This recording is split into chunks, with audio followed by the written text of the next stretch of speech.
निर्दयी हगवणे कुटुंबियांमुळे वैष्णवीच्या 9 महिन्यांच्या बाळाचे अतोनात हाल। गेल्या 6 दिवसात वैष्णवीचं बाळ 4 वेगवेगळ्या कुटुंबियांकडे। हगवणे कुटुंबानं वैष्णवीचं बाळ कसपटी कुटुंबापासून 6 दिवस लपवलं। वैष्णवीच्या 9 महिन्यांच्या बाळाचा ताबा वैष्णवीच्या आईवडिलांकडे। अज्ञातानं बाळ बाणेरच्या महामार्गावर आणून दिलं। वैष्णवीच्या काकांची माहिती। हगवणेंच्या मोठ्या सुनेनं दाखवले मारहाण झाल्याचे फोटो। मोठ्या सुनेला मारहाण होतानाचं सीसीटीव्ही फुटेजही समोर।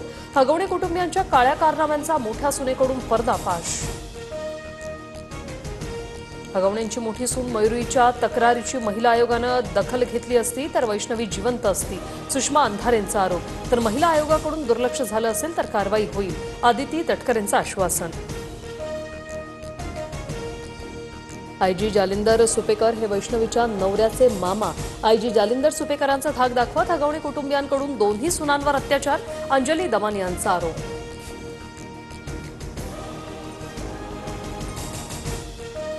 पहलगाम दहशतवादी हल्ल्याला आज 1 महिना पूर्ण। पर्यटकांवर गोळीबार करणारे आरोपी अजूनही मोकाट। एनआय आणि सैन्य दलाकडून दहशतवाद्यांचा शोध सुरू। अभिनेता सलमान खानच्या गॅलेक्सी अपार्टमेंटमध्ये अज्ञाताने अचानक प्रवेश केल्याने खळबळ। जितेंद्र कुमार या व्यक्तीला पोलिसांनी घेतलं ताब्यात। तर 19 मे रोजी सलमानच्या अपार्टमेंटमध्ये शिरणाऱ्या महिलेवर गुन्हा दाखल।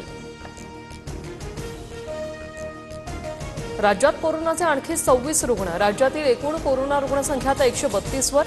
सर्वाधिक 25 रुग्ण मुंबईत। पुणे, सातारा, धाराशिव, अकोला, रायगडसह राज्यभरात मान्सून पूर्व पावसाची हजेरी। राज्यात 48 तासात पाऊस आणि विजेमुळे 24 जणांचा मृत्यू तर अनेक भागातील घरांचं मोठं नुकसान। पुढील काही दिवस राज्यात मान्सून पूर्व पावसाचा इशारा। मुंबई ठाण्यात येलो तर पुणे आणि कोकणाला ऑरेंज अलर्ट।